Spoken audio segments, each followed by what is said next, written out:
اعوذ باللہ السمیع العلیم من الشیطان الرجیم بسم اللہ الرحمن الرحیم وبہ نستعین وہو خیر الناصرین المعین رب اشرح لی صدری ویسر لی امری واحلل عقدۃ من لسانی یفقہوا قولی الحمدللہ الاحد المتعال صلوات علی عبادہ المختار الذین اذھب اللہ عنہم الرجس وطہرہم تطہیرا۔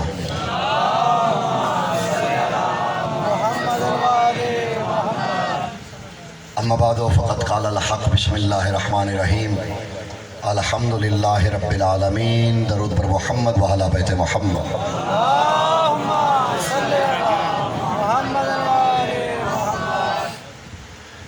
صاحب و زمان کے ظہور میں تاجیل اور سرکار کی سلامتی کے لیے درود پاک کا ہدیہ بارگاہ کو سپارش۔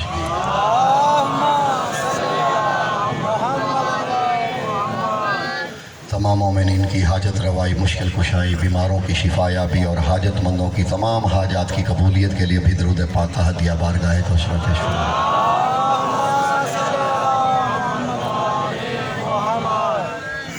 قرآن کا افتتاحیہ، قرآن کا مقدمہ، قرآن کا ابتدائیہ، سورہ فاتحہ بھی سے کہتے ہیں اور سبع مثانی بھی سے کہتے ہیں، یعنی 7 آیتیں جو 2 بار آئی ہوں۔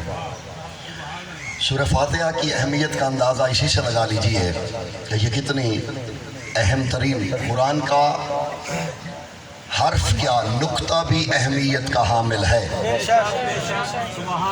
لیکن کہیں اگر خود متکلم اپنے کلام پہ زور دے، یا یوں سمجھیے، آپ نے شعراء کو تو سنا ہوگا، جب شاعر اپنا ایک ہی مصرع 2 دفعہ دہرائے تو سمجھ لینا اسی مصرع میں بدل ہے۔ تو یہ وہ خاص سورہ ہے کہ جس کے بارے میں امت مسلمہ کے تمام مکاتب فکر نے بالاتفاق لکھا کہ وَلَا الصَّلَاةَ إِلَّا بِفَاتِحَةِ الْكِتَابِ، وہ نماز گنی ہی نہیں جاتی جس میں سورہ فاتحہ نہ پڑھی جائے۔ جی، یہ بلا تفریق مکاتب سب نے لکھا کہ نماز سورہ فاتحہ کے بنا، میں 5-6 جگہوں پہ اشرے پڑھ رہا ہوں اور ہر جگہ پہ مختلف موضوعات ہیں۔ کچھ جگہ ہوتی ہیں جہاں ذہنی طور پہ انسان کو بھی پتہ ہوتا ہے کہ یا میں نے کچھ کہنا ہے، صرف واہ واہ نہیں لینی، تو میں اسی امید سے میں نے یہ موضوع شروع کیا ہے۔ امید ہے احباب انشاءاللہ لطف اندوز بھی ہوں گے، کچھ میسج بھی پہنچیں گے۔ اس کے بنا حضور نماز مکمل نہیں۔ نمازیں 5 ہیں واجب، اس سے آپ کو نکال لیجئے۔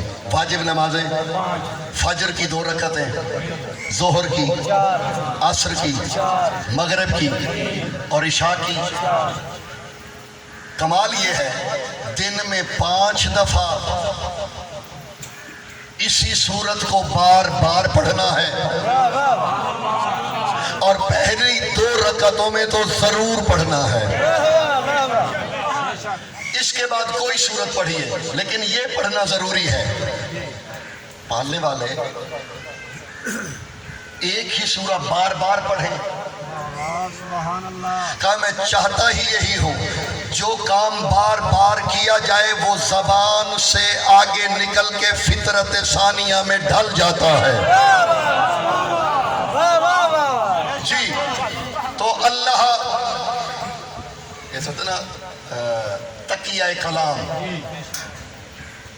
اللہ چاہتا یہ ہے ہر شخص، ہر مومن کا تقیہ کلام الحمدللہ رب العالمین ہو۔ سبحان اللہ،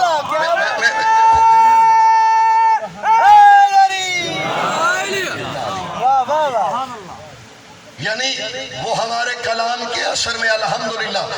اور یہ اس میں جو کمال ہے، دیکھیے یہ امت مسلمہ پہ بڑے ایشوز ہیں، ہم پہ پوری دنیا میں ہم انتہا پسند ہیں، کسی اور کو برداشت نہیں کرتے، بڑا ایکسٹریمسٹ ہیں ہم، بس مسلمان ہو۔ بھائی اگر کسی نے قرآن پڑھا ہے نا تو وہ کم از کم اسلام سے بڑا لبرل دنیا میں دین ہی کوئی نہیں. بخدا جانتے ہیں کیوں؟ دنیا کے اس وقت 7 بڑے مذاہب ہیں. 7 بڑے مذاہب. ساتوں میں اسی میں آپ کا وقت نہیں گزارنا چاہتا. وہ جین مت ہو، وہ ہندو مت ہو، وہ سکھ مت ہو، وہ بدھ مت ہو، وہ عیسائیت ہو، وہ جیوش ہو. جو 7 بڑے مذہب ہیں ان کی دعائیں اٹھا کے دیکھ لیجئے گا. جیوش کی دعا میں صرف جیوش کے لیے بات ہوگی. میں پوری ذمہ داری سے کہنے لگا ہوں. مسیحیوں کی عبادت کی دعا میں عیسائیوں کی بات ہوگی. جین والے جین کی بات کریں گے. اسلام تو آغاز یہاں سے کرتا ہے الحمدللہ رب العالمین. عالمین میں جو ہے وہ سب تیری ربوبیت کے نیچے ہے.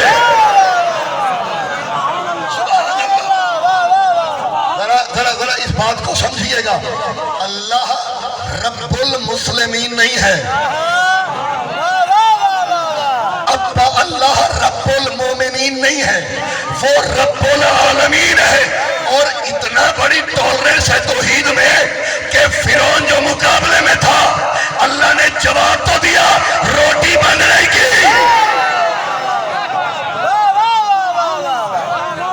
ٹالرنس کا معیار کو دیکھیے. ہونا تو یہ چاہیے تھا. فرعون کہہ رہا تھا نا ربکم اعلیٰ، میں تمہارا رب ہوں. اللہ کہتا ہے یہ میرے مقابلے میں آیا ہے، اسے کہو اگر تو رب ہے میں روٹی بند کرتا ہوں، کھا کے دکھا. نہیں، اسے کہا نہیں، تیرا رزق بند نہیں کروں گا. مقابلے پہ جب آیا جائے تو یہی ثابت ہوتا ہے دونوں برابر ہیں. کمال ہے، اللہ نے فرعون سے مقابلہ کیا ہی نہیں جی، برابری میں اترا ہی نہیں. الحمدللہ رب العالمین. سبحان اللہ. دیکھیے کیا کمال کور سکھایا اس نے. الحمد ہے اس کے لیے جو عالمین کو پالتا ہے. اس کے لیے کیا ہے؟ الحمد. اب یوں میں کرنا نہیں چاہتا کہ میں 3-4 دن صرف الحمد پہ رکا رہا ہوں. میں اس کے بنیادی نکات عرض کر کے ہمیں آگے بہت سے سفر کرنے ہیں. الحمد عالمین کے رب کے لیے. سبحان اللہ. جو عالمین کا پالن ہار ہے اس کے لیے کیا ہے؟ اللہ نے حمد خود کو معبود کہلوا کے طلب نہیں کی. وہ لگا میری حمد اس لیے کرو کہ میں تمہیں پالتا ہوں. اور ایسے پالتا ہے، اپنا ہو، دشمن ہو، غیر ہو، مومن ہو، منافق ہو، کافر ہو، ملحد ہو، مشرک ہو. جس نے جتنی کوشش کی اس نے بے عدلی سے نہیں دیا. جس نے جتنی کوشش کی اس کو اتنا دیا. اچھا، یہ جو چوتھے امام کے پاس ایک شخص آیا، یہ رب العالمین، عالمین کا رب، نہ فرعون کا رزق بند نہ نمرود کا. چوتھے امام سے ایک شخص نے کہا آپ کے دادا فلا شخص پہ راضی تھے؟ نہیں تو مشورے کیوں دیتے تھے؟ فرمایا میرا سوال ہے اسی میں تیرا جواب ہے کہ اللہ فرعون اور نمرود سے راضی تھا. اس نے کہا نہیں مولا. فرمایا پھر رزق کیوں دیتا تھا؟ میں اس پہ ایک جملے کا اضافہ کرنا چاہ رہا ہوں. اس نے کہا مولا رزاق جو ہوا، فرمایا اللہ کا رزق دینا اس کے رزاق ہونے کی دلیل ہے. علی کا مشورے دینا وارث علم نبی ہونے کی دلیل ہے، کیونکہ وہ وارث علم نبی تھا. لیکن ایک جملہ فی البدی، میں ایک فی البدی کہنے لگا ہوں. یہ بات میں نے پہلے بھی کی تھی، دہرائی جانتے ہیں کیوں ہے؟ کیونکہ میں نے اگلی بات کرنی تھی. بندے لوگوں کی فضیلتیں بڑھاتے ہیں. علی مشورہ دیتے تھے، تم کہتے ہو راضی نہیں تھے. میں نے اسے ایک قدم آگے بڑھایا ہے. فرعون کا خدا سے رزق طلب کرنا فرعون کی عظمت کی دلیل نہیں، بلکہ دلیل ہے کہ وہ محتاج ہے، اس سے مانگے. جی، فرعون کا رزق طلب کرنا اس کی محتاجی کی دلیل ہے. حضور کسی کا علی سے مسئلے پوچھنا اس کی فضیلت کی دلیل نہیں، علی کے علم کی دلیل ہے. اور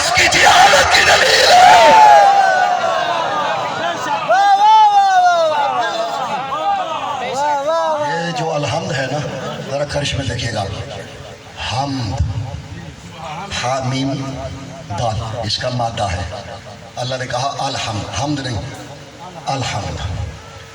الف لام کی 3 قسمیں ہیں لغت میں. الف لام کی یا الف لام معرفہ کا ہوتا ہے، تعریف کا، یا جنس کا ہوتا ہے، یا استغراق کا ہوتا ہے.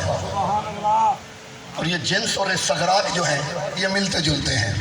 جو الحمد پہ الف لام ہے، جمی امت مسلمہ کا اتفاق ہے کہ یا تو یہ الف لام جنس کا ہے یا استغراق کا ہے.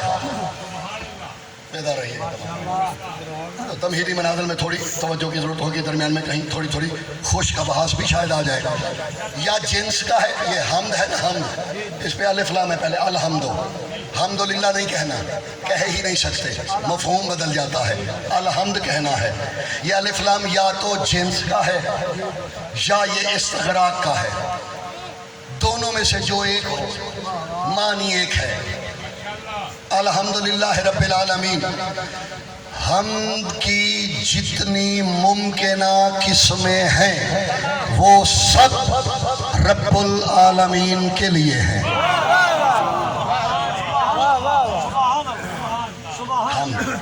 حمد کی جو اقسام ہیں، یعنی جتنی آپ حمد کی قسمیں کر سکتے ہیں وہ صرف اللہ کی ملکیت ہے.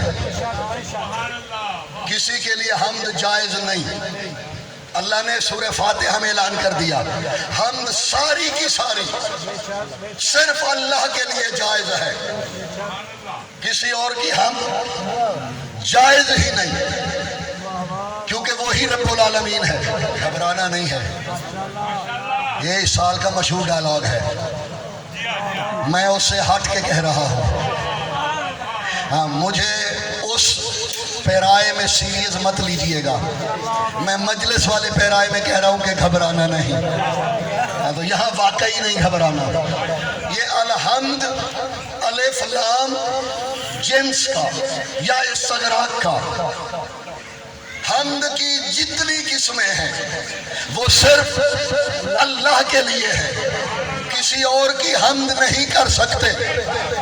لیکن اس محمود کی کریمی کے صدقے کائنات عالمین کی ہر مخلوق اسے کہہ رہی تھی تیرے لیے ہم، تیرے لیے ہم، تیرے لیے ہم.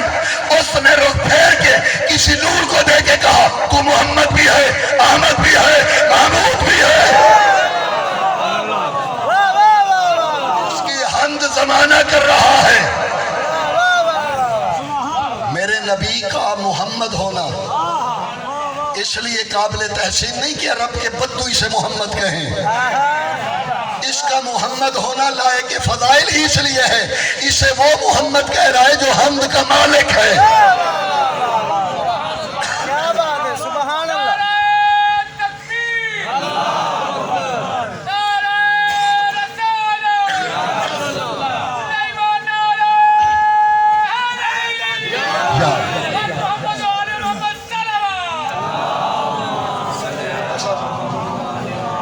میرے نبی کو محمد، احمد، محمود، اس نے کہا جو حمد کا حقیقی مالک ہے. تصور تو کیجئے، کائنات اسے کہتی ہے کہ تو حمد کے لائق. ایک سوال ہے، میں اسے صرف سوال چھوڑوں گا. اس نے کہا میری حمد کرو. کیوں؟ اس لیے کہ میں تمہیں پالتا ہوں. پالنے والے ہم تو تیرے محتاج ہیں، تو کسی کا محتاج نہیں. تو لم یلد ولم یولد، تو اللہ صمد ہے. ہم تو اس لیے حمد کرتے ہیں کہ تو ہمیں پالتا ہے. محمد سے تیرا کون سا کام ہے کہ تو اس کی حمد کر رہا ہے؟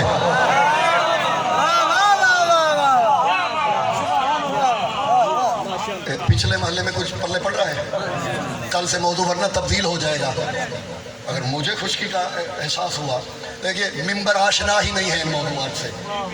میں ممبر کا بندہ ہوں، میں جانتا ہوں. میں یہ لاہور میں پڑھ رہا ہوں، مرید کے میں بھی پڑھ رہا ہوں، وہاں میں یہ والی مجلس پڑھ رہا ہوں، وہ مجھے آتی ہے. جی ہاں، کہیں کی اینٹ کہیں کا روڑا دھانمتی کا کنبہ جوڑنا مجھے آتا ہے. جی وہ لائیو کہیں دیکھ لیجئے گا، آپ کو جڑتا ہوا نظر آئے گا.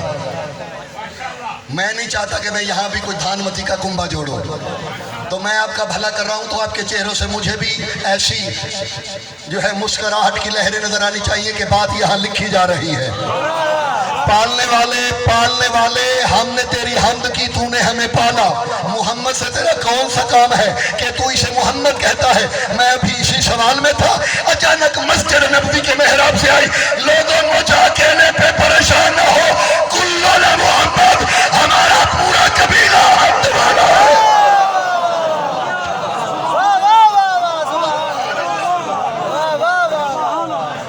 یہ ہم سفر کر رہی ہے، محمود سے چلی تھی، احمد تک پہنچی، کلنا محمد پہ اختتام ہوا۔ میرے سردار، آپ کو ان 13 سے کیا غرض ہے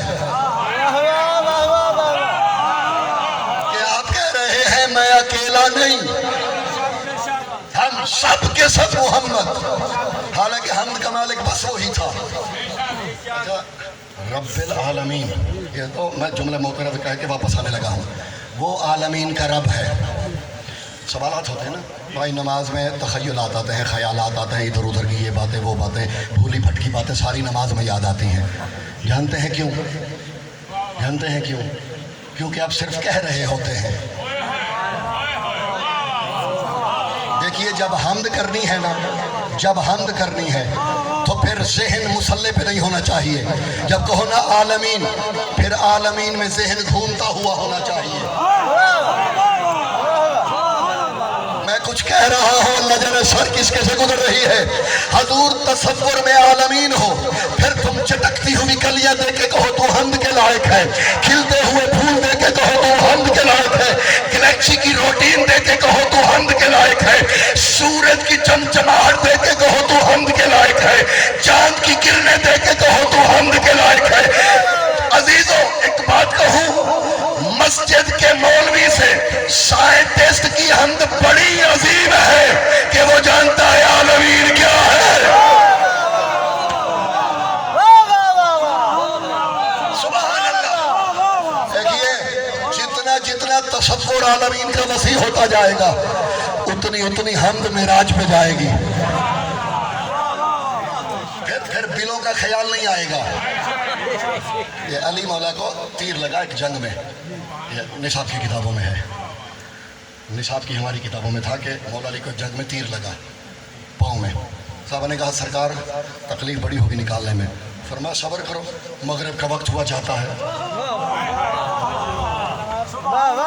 ابھی مغرب، یہ واقعہ پڑھا ہوگا آپ نے، مغرب کا وقت ہونے والا ہے، مسجد میں آئیں گے، علی نماز پڑھیں گے، جیسے ہی علی کہے نا الحمدللہ ہے، تم تیار رہنا، جیسے ہی علی کہے رب العالمین، تیر نکال لینا، علی عالمین میں ہوگے، مسلح پہ نہیں ہوگے۔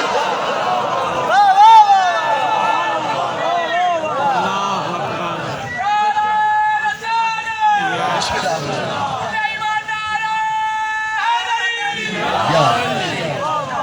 تیر نکالا گیا۔ اچھا، کمال جانتے ہیں کیا ہے؟ پاؤں میں تیر ہو، علی نے نماز گھر میں نہیں پڑھی،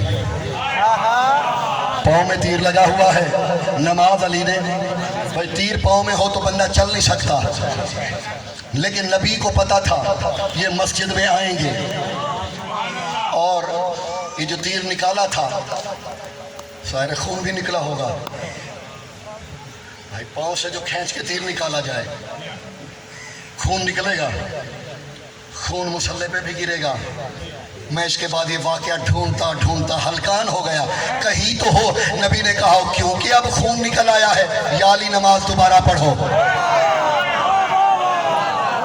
کمال ہے کہ حبس ہے، میں جانتا ہوں، سلامت رہیے، حبس ہے، مجھ پہ بھی اتنی شدت ہے جتنی آپ پہ ہے، مجھ پہ شاید زیادہ ہو گیا، میں ممبر پہ بیٹھا ہوں، کہیں تو کہا ہو نبی نے کہ یا علی کیونکہ خون نکل آیا تھا، اب نماز کیونکہ خون میں گلتا ہو نماز باطل ہے، جس کے باپ کی نماز خون میں گلتا ہونے سے باطل نہیں ہوتی، حسین کا سجدہ بھی باطل نہیں ہو سکتا۔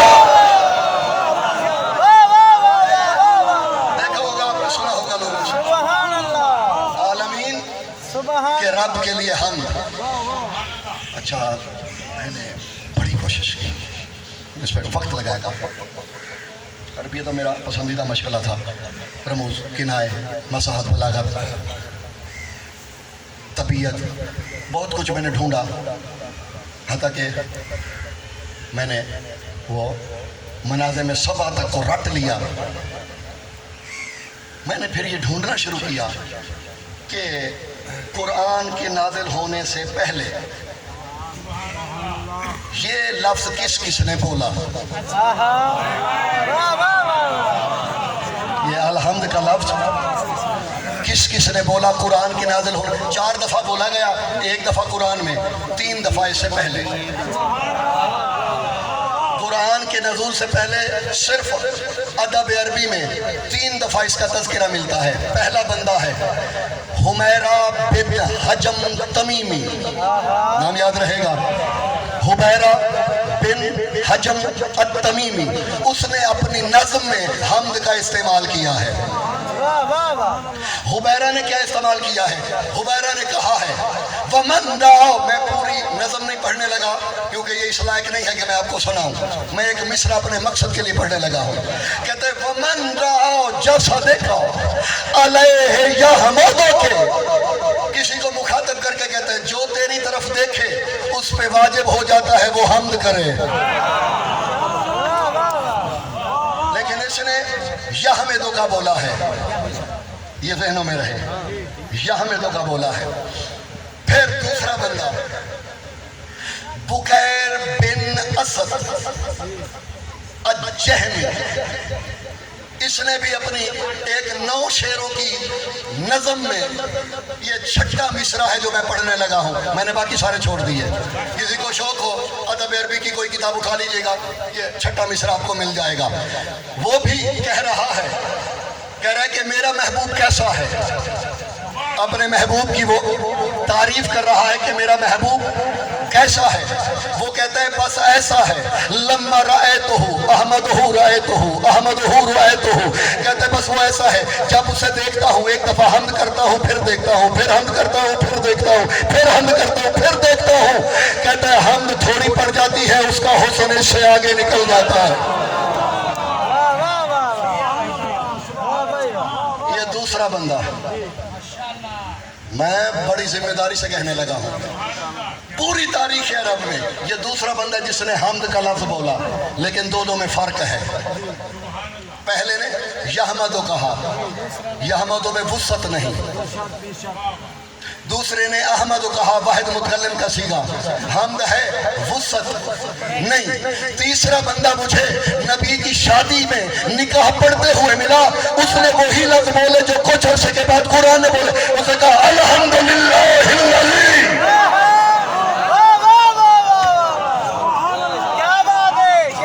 آپ سلامت رہیے حضور جو بیدار ہے جی، کون؟ حضرت نبی کی شادی کے نکاح میں کہہ رہے ہیں الحمدللہ الذی جعل من ذریۃ ابراہیم وزرع اسماعیل۔ کہتے ہیں الحمد ہے اس کی جس نے ہمیں ابراہیم کی ذریت بنایا، جس نے ہمیں اسماعیل کی نسل میں رکھا۔ یہ وسعت ہے۔ نعرہ تکبیر، نعرہ رسالت، نعرہ حیدری، سبحان اللہ، سبحان اللہ، ماشاءاللہ۔ حضرت ابو طالب نے، دیکھیے تاریخ آپ جانتے ہیں وہ کسی کی رعایت نہیں کرتی، اب مجھے نہیں پتا ابو طالب نے فی البدی کہہ دیا، سوچ کے کہا، لیکن ایک بات ہے، جانتے ہیں کیا؟ مثال کے طور پہ مجھے پچھلے 2 سال سے بڑا جنون چڑھا ہوا تھا شعر لکھنے کا، پڑھنے کا۔ کچھ لوگوں کو میں نے استاد بھی بنایا، میرے استاد تھے ہندوستان سے، وہ مجھے کہنے لگے شعر کا ایک مزاج ہوتا ہے۔ مثال کے طور پہ آپ اگر میر تکلم کو پڑھیں تو آپ کو اس میں میر فریبہ نظر آئے گا، یعنی یہ نقل نہیں کر رہا اس کی، لیکن دونوں کا مزاج ملتا ہے۔ آپ میر سودا کو پڑھیے، آپ کو جالب نظر آئے گا اس میں۔ آپ اقبال کو پڑھیے، رومی نظر آئے گا اس میں. وہ ایک دوسرے کی نقل نہیں کر رہے, مزاج ملتا ہے. اللہ جانے ابو طالب کا مزاج توحید سے کیسے ملتا ہے کہ جو اس نے کہا وہی اس نے کہا.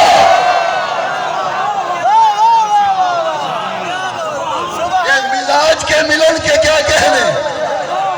سلامت رہیے, آپ آباد رہیے. میں ایمانداری سے ڈاکٹر صاحب ایمانداری سے کہوں, میں ذہنی طور پہ تیار تھا کہ 2 دن میں نے ان کو تنگ کرنا ہے اور آپ نے مجھے کرنا ہے. میرے ذہن میں تھا کہ ظاہر ہے تھوڑا خشک بحث ہوں گی, لیکن میں آپ کا ممنون ہوں اور دعا گو بھی ہوں. اب میری توقع سے زیادہ بیدار اور پوری ہمدردی ہے. حضور جو علی کے بابا نے کہا وہی بعد میں اللہ نے کہا. مزاج ایک جیسا ہے, مزاج ملتا جلتا ہے. 2 باتوں میں سے ایک بات ماننی پڑے گی, یا تو ابو طالب کا علم بھی اسی کا دیا ہوا ہے. ایک بات تو ماننی پڑے گی. یا شاعر ایک اور بات کہتے ہیں, وہ کہتے ہیں میں میر حشر کی نقل نہیں کرنے لگا, بس اس کی زمین استعمال کرنے لگا. مثال دیتا ہوں, مرزا غالب بڑا شاعر ہے یا اکبر الہ آبادی؟ مرزا غالب, مرزا غالب ہی ہے نا. اچھا آپ بتائیں, مرزا غالب بڑا ہے یا علامہ اقبال؟ او خدا دا خوف کرو, میں پھر چھیڑ دے ہی نہیں. میں ایسے کوئی اور بیڑا گرک نہ کر بیٹھوں, کیونکہ میں ادب کی اس میں الجھانا نہیں چاہتا. غالب غالب ہی ہے. مثال کے طور پہ جیسے انیس نے دبیر کی زمین لی, دبیر نے انیس کی زمین لی. اسے نہیں کہا کہ تو چھوٹا شاعر ہے میری زمین لے رہا ہے, اس نے اسے نہیں کہا تو میری زمین لے رہا ہے. مجھے نہیں پتا ابو طالب نے یہ جملہ کہنے میں اللہ کی زمین لی ہے یا اس بے نیاز نے علی کے بابا کی زمین لی ہے. دیکھیے میں یہاں کسی کو موازنہ نہیں کرنے لگا, لیکن زمین اور مزاج ایک جیسے ہیں. اور اس بے نیاز کو ابو طالب کا جملہ میں نے پوچھا خیال میں, پالنے والے پسند ہی تھا, سورہ فاتر میں رکھ دیتا, رحمان میں رکھ دیتا. یہ اس فاتحہ میں رکھا کہ جو ہر نماز میں ضرور پڑھنی ہے. کہا اس لیے رکھا ہے جب الحمد کہو تو یاد ہو یہ پہلے کس نے کہا تھا.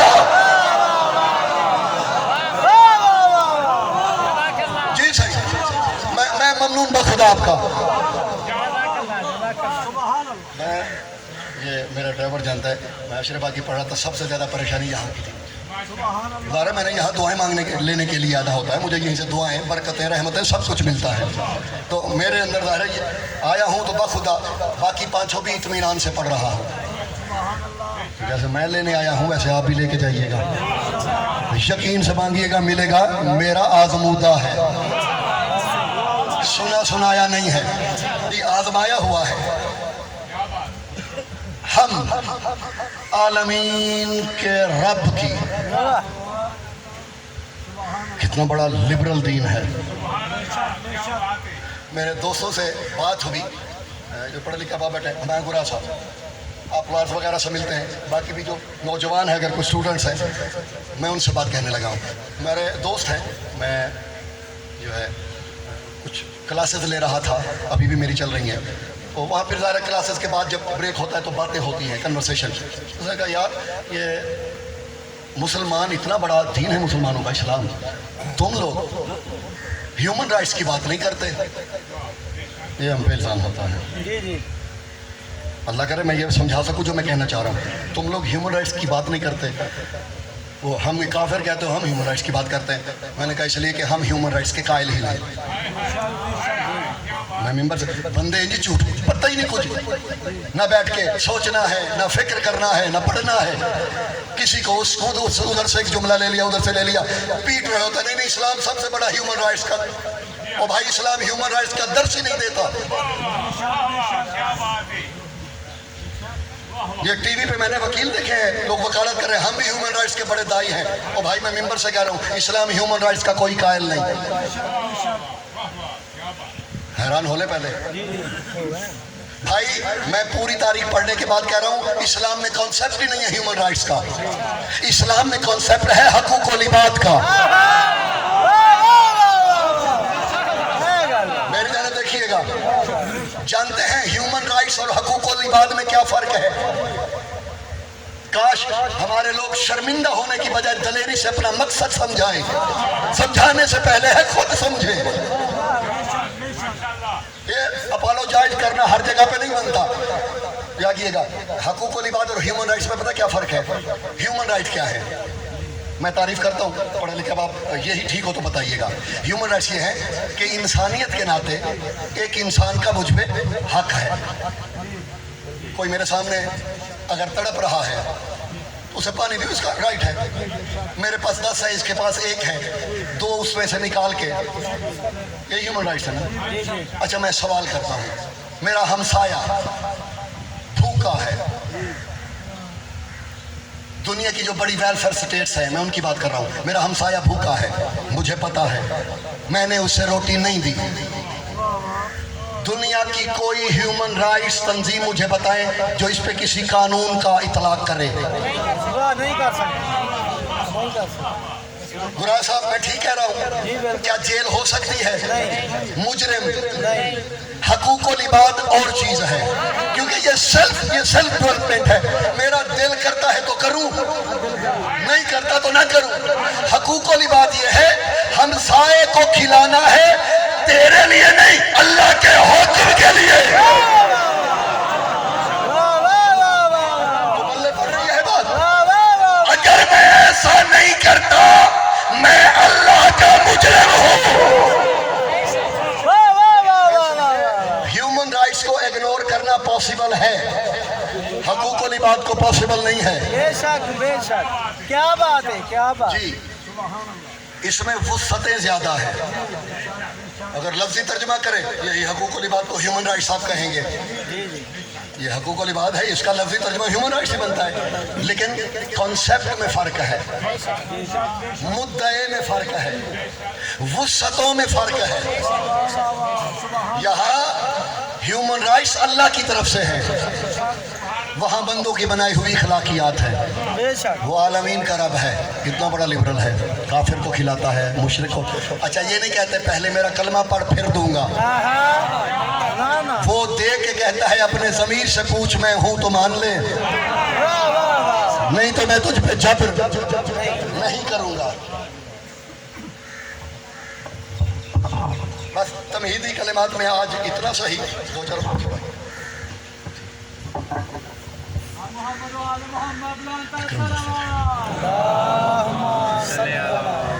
الحمدللہ رب العالمین.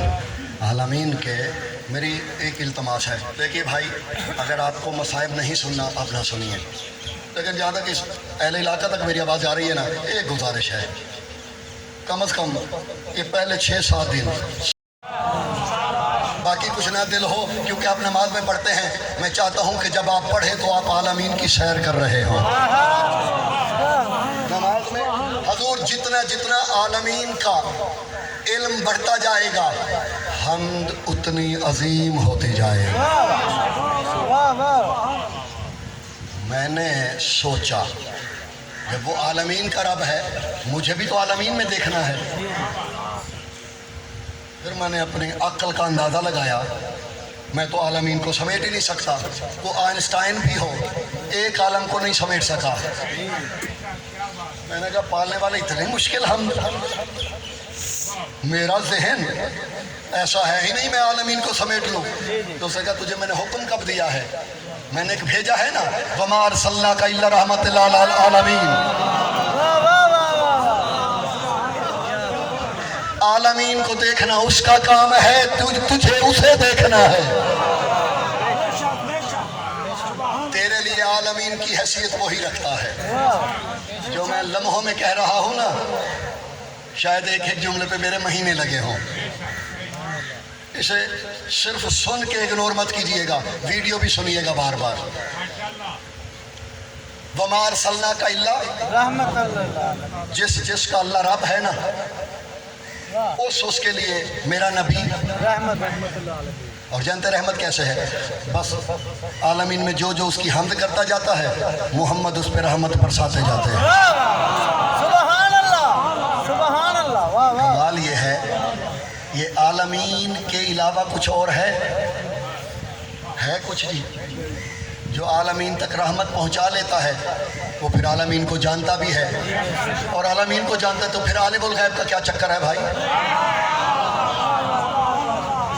وہ جو غیب ہے وہ اس کے بنا ہے کیا؟ یہ نہ ہو تو انہیں رحمت نہ ملے۔ جانتے ہیں ہاں میرا نبی اس غیب کو نہیں جانتا جو اس کی رحمت کے دائرے سے باہر ہے، وہ میرے رسول کے علم میں نہیں ہے۔ اور رحمان رحیم، وہ رحمان ہے پھر رحیم ہے، یہاں الف لام معرفہ کہا گیا، وہ رحمان ہے وہ کمال یہ ہے، رحمان و رحیم کہتا ہے کہ میں نے اپنی رحمانیت اور رحیمیت محمد کو دے دی ہے۔ جب خود جو رحمان و رحیم ہے تو پھر اس رحمت للعالمین کیوں کہا اور رب العالمین کے مقابلے میں کہا؟ رحمت تمام آج اتنا قبول فرمائیے، آپ تصور کیجئے جب میرے نبی کہتے ہوں گے الحمدللہ رب العالمین، کیفیت کیا ہوگی؟ جب علی کہتے ہوں گے الحمدللہ رب العالمین، منظر کیا ہوتا ہوگا؟ جب حسن کہتے ہوں گے الحمدللہ رب العالمین، اور رونے والوں عزاداروں سب کی حمد اپنی جگہ، جس نے خنجر کے نیچے کہا ہوگا الحمدللہ رب العالمین،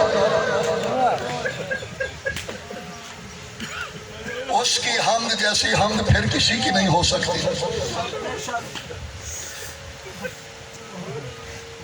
دل ڈھل رہا ہے، یہ تو سوچا نہیں جا سکتا کہ جو اس وقت گھر بار کو چھوڑ کے آیا ہوا ہے وہ ذاتی گھر سے آیا ہے۔ آنسوؤں کی بھیگ حسین کی اماں کے خزانے میں ہے۔ میری دعا ہے کہ ہر آنکھ وضو کرے، مل کے چند جملے میں نے زیادہ زحمت نہیں دینی۔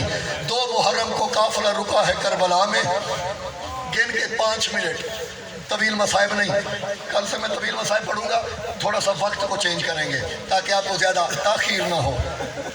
قافلہ رکا، ترمہ بن ادی کو کہا ترمہ ذرا مٹی اٹھا کے دے، اٹھائی، فشم الامام فسترجع 3 مرات ان للہ و انا الیہ راجعون۔ محمل سے آواز آئی، عباس حسین کو بلاؤ، آئے، بھیا جتنا جلدی ہو یہاں سے چلے۔ کیا کیوں بی بی؟ اس لیے جب سے قافلہ رکا ہے نا یہاں مجھے وحشت ہو رہی ہے، کوئی نظر تو نہیں آ رہا لیکن اماں زہرا کے بینوں سے ملتے جلتے بین آ رہے ہیں۔ شبیر مولا نے مبالغہ رائی بھی نہیں نہ رنگ میں سی، مقتل مقتل ہی ہوتا ہے، لفظ یہی ہے، کچاوے پہ ہاتھ رکھا، دیکھ کے کہتی ہے اختہ حاضہی ارض اللتی قد وعدت بجدی، کہا بہنا یہ وہی زمین ہے جس کا نانا سے وعدہ کر چکا ہوں۔ بی بی کہتی ہے اگر وہی ہے تو میرا محمل بٹھا۔ اجرکم من اللہ۔ 2 روایات ہیں، میں خود پہلے حضرت عباس پڑھتا تھا، ابھی اللہ محمد مہدی نراکی کا مطلب کسی نے مجھے ہدیہ کیا، تو اس میں لکھا گیا کہ ترمہ بن ادی بن حاتم، حاتم تائی کا پوتا، ترمہ کو بلایا، ترمہ گھوڑا دوڑاؤ، دائیں بائیں کوئی قبیلہ ہو انہیں بلا کے لاؤ۔ ترمہ نے گھوڑا دوڑایا، دور سے خیمے نظر آئے، گھوڑا اس جانب کیا، دور کھڑا ہو کے تکبیر بلند کی، بنو اسد کے بچے بوڑھے سب بھاگنے لگے، بڑے عرصے کے بعد کسی انسان کو دیکھا۔ ترمہ نے پہلے سمجھا حملہ کرنے آئے ہیں، تلوار کے نیا میں ہاتھ ڈالا، انہوں نے ہاتھ بلند کیے، حملہ کرنے نہیں آ رہے۔ ترمہ زین سے اترا، کہا مسافر غلطی سے آ گئے ہو؟ کہنے لگے نہیں، ہمارا مولا اپنے مولا کی مشیت سے آیا ہے۔ پانی چاہیے، بھوکے ہو کھانا کھلائیں؟ کہنے لگے نہیں، میرا سردار ہے تھوڑے سے فاصلے پہ، وہ تم سے ملنا چاہتا ہے۔ پورا قبیلہ دوڑ پڑا، آئے، حسین مولا کو دیکھا، عبید اللہ بن عبد الرحمن اسدی، یہ اس پورے قبیلے کا سردار تھا.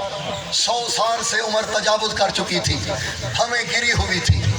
یہ قریب آیا، دیکھ کے کہتا ہے مسافر شکل سے نجیب لگتے ہو، تیرے چہرے کی شرافت بتا رہی ہے کسی عام خاندان سے نہیں ہو تم. مسافر اگر رستہ بھٹک گئے ہو جتنا جلدی ہو سکے یہاں سے چلے جاؤ. شبیر دیکھ کے کہتا ہے ہم بھٹکنے والے نہیں، بھٹکے ہوں کو ہدایت دینے والے ہیں. سبحان اللہ. ظاہر ہے دن ڈھل رہا ہے، پرسا ہی ہے. مسافر کیسے آئے؟ فرمایا کون ہو تم؟ ہم یہاں رہتے ہیں، بنو اسد سے تعلق ہے. مسافر یہ جگہ تیرے رہنے کے لائق نہیں، مجھے لگ رہا ہے محمل میں تیرے پردے دار بھی ہیں. فرماتے بہنیں ساتھ لے کے آیا ہوں. یہی عبید اللہ بن عبد الرحمن آگے بڑھا، اسے کہا مسافر مسافر یہاں سے ابراہیم روتا ہوا گزرا، یہاں سے نوح پڑھتا ہوا گزرا، اور ایک بات کا تو میں خود گواہ ہوں، صفین سے واپس علی آ رہے تھے، کئی دفعہ بیٹھے اٹھے اور دھاڑے مار کے روتے رہے. مسافر جتنا جلدی ہو یہاں سے جا، یہ جنگل ہے تیرے رہنے کے لائق نہیں ہے. رونے والوں سنو گے. شبیر نے کہا اے بزرگ جو چلے گئے وہ اور تھے، میں جانے کے لیے نہیں آیا، میں اسے جنت بنانے آیا ہوں. جب کہا میں اسے جنت بنانے آیا ہوں، ہمیں ہاتھوں سے اٹھائی. دیکھے کہتے ہیں مسافر تو جو کہتے تو اسے جنت بنانے آیا ہے، کیا تیری ماں کا نام فاطمہ ہے؟ کیا تیرا نام حسین ہے؟ لوگ فرماتے پہچان میں ہی مبالے والی ذات. اجر حکم اللہ، مولا جزائے خیر دے آپ کو. بس میری اپنی عبادت ہوئی، میں نے زحمتیں تمام کی. جب پتہ چلا نا شبیر ہے، کہنے لگے آپ مالک ہیں. حکم فرمایا زمین خریدنا چاہتے ہیں. انہوں نے کہا مولا آپ کی ماں کا حق مہر ہے، مالک ہی آپ ہیں ارض و سما کے.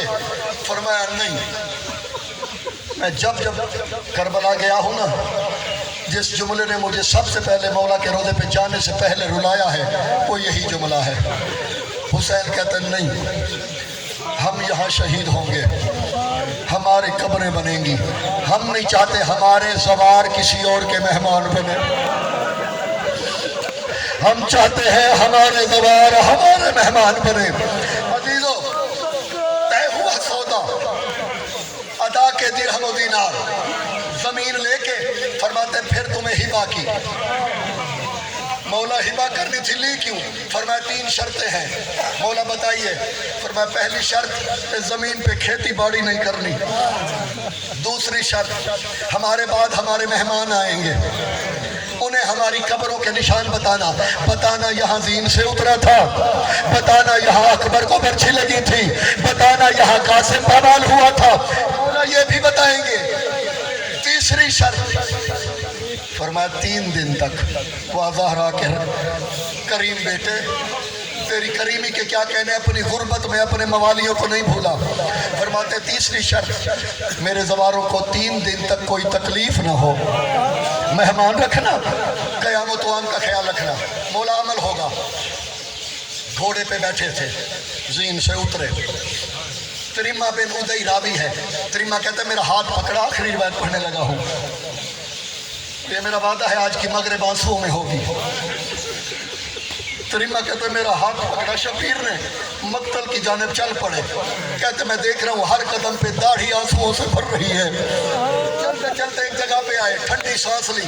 تریمہ ہنا رماخ و دمائنا، ہنا مناخ و رکابنا، ہنا سکت آلیون الاکبریان سرد فرس ہی. تریمہ کہتے مجھے حسین بتا رہے ہیں تریمہ یہاں میرا خیمہ ہوگا، یہاں میری اہل بیت کے خیمے ہوں گے، یہاں ہمارا استبل ہوگا. تریمہ کہتے آگے چلے. کہتے تریمہ یہاں اکبر کو برچھی لگے گی، یہاں اصغر کے گلوں میں تیر چلے گا، یہااں غازی کے بازو کٹیں گے. تریمہ کہتے بتاتے حفل وجہہ وتغیر لون وجہہ. کہتے حسین کے چہرے بدلا، رخ پھیرا، کہتے تریما اب تو واپس چلا جا،